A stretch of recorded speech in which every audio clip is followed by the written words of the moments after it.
गोरखपुर के खूंखार डॉन, जिससे पूरा यूपी और बिहार कांपता था।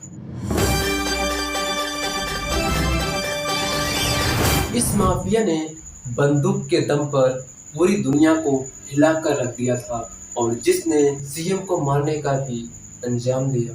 उसके नाम से दुनिया की बड़े-बड़े गुंडे भी उससे डरते थे और उसके पास था AK-47, जो कि एक ही बार में अनेकों बार फायरिंग कर सकती थी और उससे सिर्फ वहाँ के गुंडे ही नहीं बल्कि पूरी दुनिया के गुंडे उससे डरते थे। यूपी का सबसे खतरनाक और बेरहम डॉन श्री प्रकाश शुक्ला 90 के दशक का वह अपराधी था, जिससे यूपी और बिहार के लोग उससे थर-थर कांपते थे। उसके पैसे के बीच आने वाले किसी भी शख्स को वह गोली से दाग देता था, अर्थात वह थोड़ा सा भी पीछे नहीं हटता था। पुलिस के लिए चुनौती बना ये डॉन 25 साल की उम्र में ही बड़े-बड़े उद्योगपतियों, अपराधियों व पुलिस वालों के अंदर दहशत का माहौल पैदा कर दिया था। उसके वारदातों से अखबारों के पन्ने रोज रंगे रहते थे। उद्योगपतियों से उगाही, हत्या, अपहरण और डकैती का ही उसका पेशा था। आइए हम आपको बताते हैं कि किस तरह से उसने बंदूक के बल पर रेलवे की ठेकेदारी भी बदल दी थी। उसका सबसे पहला वारदात अंजाम आया था सन 1993 में। पहली बार हत्या कर अपराध की दुनिया में रखा था कदम श्री प्रकाश शुक्ला का जन्म गोरखपुर जिले के मामखोर गांव में हुआ था।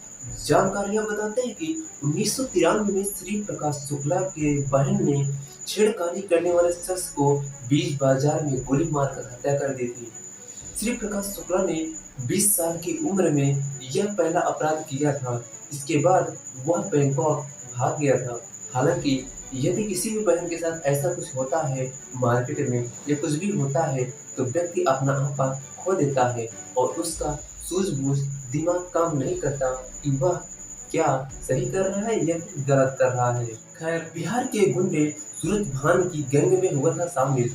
बैंकॉक से लौटने के बाद बिहार के गुंडे सूरज भान की गैंग में शामिल हो गया। इसके बाद माफिया श्री प्रकाश शुक्ला यूपी बिहार का सबसे खतरनाक और बेरहम अपराधी बन गया। राजनेताओं और व्यापारियों के लिए सबसे बड़ा सरदर्द बन गया था और उससे पुलिस भी डरने लगे थे। उसका नाम सुनते ही लोगों के पसीने छूट जाते थे। उधर पुलिस पर माफिया पर कार्रवाई करने का दबाव बढ़ने लगा था। बिहार की माफिया के साथ आतंक मचाया था श्री प्रकाश शुक्ला।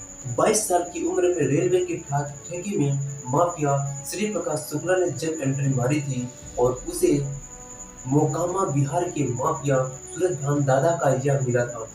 श्री प्रकाश और माफिया सूरज भान दादा की जोड़ी ने बाहुबली वीरेंद्र प्रताप शाही और बाहुबली हरिवंश तिवारी के साम्राज्य को बहुत जोर पहुंचाई।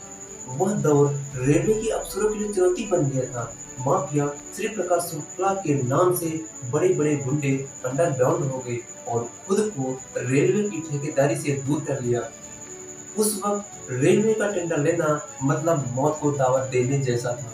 बंदूक की नोक पर वह ठेकेदारी अपने नाम करवा लेता था। हालांकि माफिया श्री प्रकाश की एनकाउंटर के बाद भी यह सिलसिला काफी समय तक जारी रहा। बाहुबली राज नेता को दिन दिहाड़े उतारा था मौत के घाट।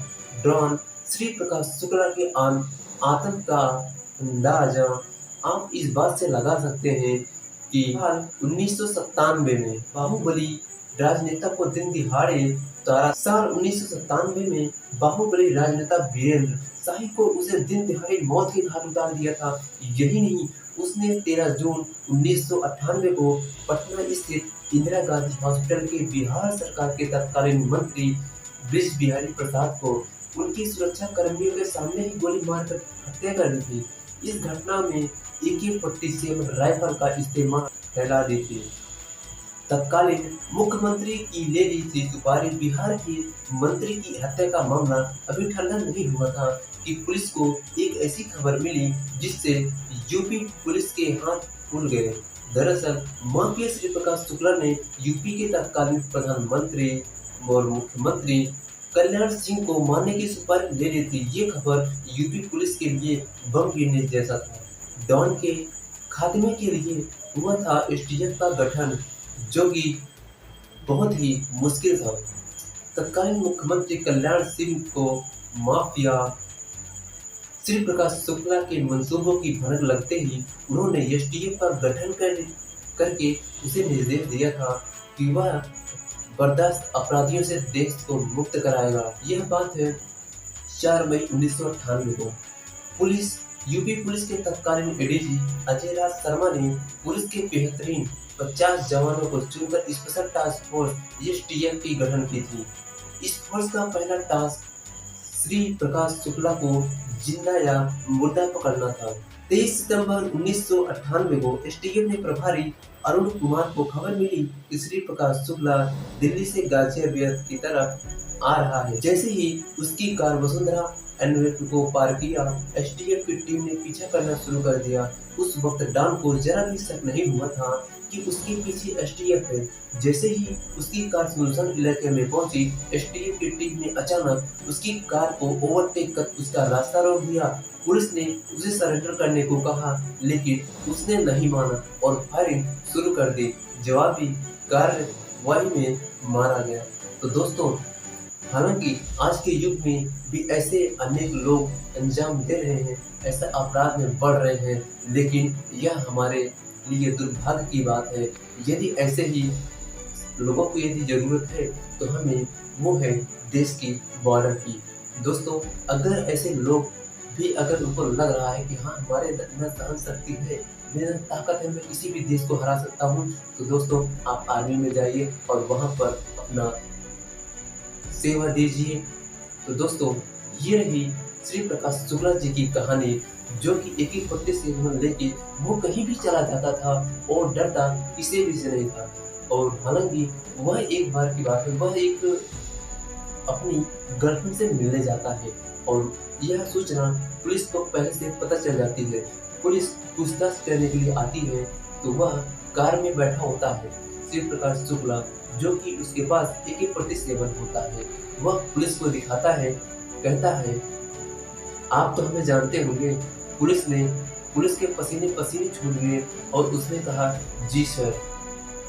श्री प्रकाश शुक्ला ने बताया, मेरा नाम है श्री प्रकाश शुक्ला। फिर इतने में पुलिस वहां से डर कर भाग गई।